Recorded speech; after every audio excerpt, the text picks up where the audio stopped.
کہیں اور جانا ہے قسط نمبر 2۔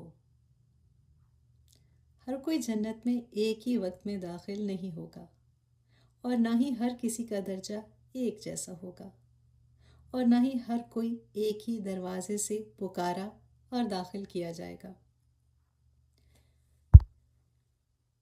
لیکن جو بھی آخر کو جنت میں داخل ہو گیا وہ کامیابی پا گیا۔ مومن آج اس کوشش میں ہے کہ جلد از جلد اپنے اس گھر میں پہنچ جائے اور سب سے اوپر کا درجہ پالے۔ اس کا مطلب ہے کہ اس زندگی کا ہر لمحہ قیمتی ہے اور ایک اپرچونٹی ہے کہ ہم اس گھر اور اس کی رنگینیوں کو پالیں۔ لوگ مختلف وقت اور اوقات میں اپنے اپنے گھر میں داخل کیے جائیں گے۔ کچھ داخل ہو رہے ہوں گے اور کچھ کا ابھی بھی حساب کتاب جاری ہوگا۔ اللہ کے نبی نے فرمایا، ایک ایسا بھی دروازہ ہے جہاں سے ان لوگوں کو بلایا جائے گا جن کا حساب کتاب ہوگا ہی نہیں۔ اللہ ہمیں بھی ان میں سے کر دے۔ اور فرمایا، یہ دروازہ جنت کی دائیں جانب ہوگا، باقی تمام لوگ دوسرے دروازوں سے داخل کیے جائیں گے۔ اللہ تعالیٰ کے ہاتھ میں ہے وقت اور جگہ، اس لیے اس دنیا کے واقعات کو پوری طرح سمجھنا بھی ہمارے لیے ممکن نہیں۔ اللہ کے نبی نے فرمایا کہ جنت زیادہ تر غریبوں اور مفلسوں سے بھری ہوگی۔ اگر ہم اس دنیا میں فرسٹ کلاس اور VIP کی بات کرتے ہیں تو عام طور پر کون لوگ قطار میں آخر میں کھڑے ہوتے ہیں؟ آج یہی وہ خوش قسمت ہیں جن کو اس دنیا کے امیر سب سے پیچھے رکھتے تھے، اور وہاں ہر کوئی ان جیسا درجہ چاہ رہا ہوگا۔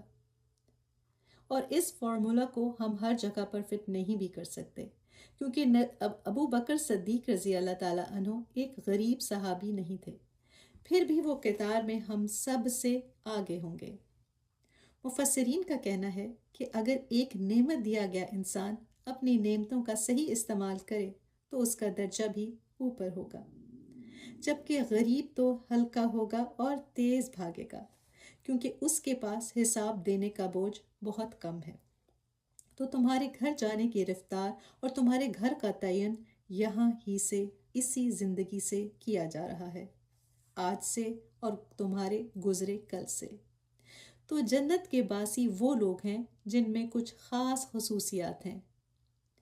اللہ کے نبی نے فرمایا، جنت کے باسی حمدون ہیں۔ یہ وہ لوگ ہیں جو ہر وقت اللہ کو یاد کرتے ہیں، اچھے وقت میں بھی اور برے وقت میں بھی۔ تو اس سے فرق نہیں پڑتا کہ تمہارے پاس کیا ہے اور تمہارے پاس کیا نہیں ہے، بلکہ اس سے فرق پڑتا ہے کہ جو کچھ بھی تمہارے پاس ہے وہ تم نے اللہ کو اور اپنے گھر کو پانے کے لیے استعمال کیا کہ نہیں۔ آج ہم خود سے سوال کریں کہ ہم جس حال میں ہیں اور جو بھی دیے گئے ہیں، کیا وہ سب اللہ کی رضا کے لیے استعمال کر رہے ہیں یا صرف یہی دنیا بنا رہے ہیں؟ کیا ہماری کیفیت شکر گزاری کی رہتی ہے یا پھر ناشکری کی؟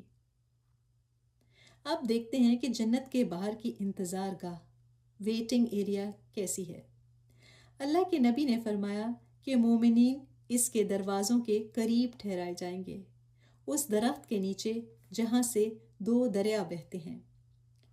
یہ ایک سے پانی پئیں گے اور ایک سے نہلائے جائیں گے، اور یہ ہر غلاظت سے، چاہے وہ اندر کی تھی یا باہر کی، پاک ہو جائیں گے۔ اور اللہ کے نبی نے فرمایا کہ تم جنت کے دروازے دیکھو تو وہ 8 ہیں، جبکہ دوزخ کے دروازے 7 ہیں۔ یہ اللہ کے بتانے کا ایک اور طریقہ ہے کہ اس کی رحمت اس کے غضب پر بھاری ہے۔ اس سفر کو جاری رکھیں گے اگلے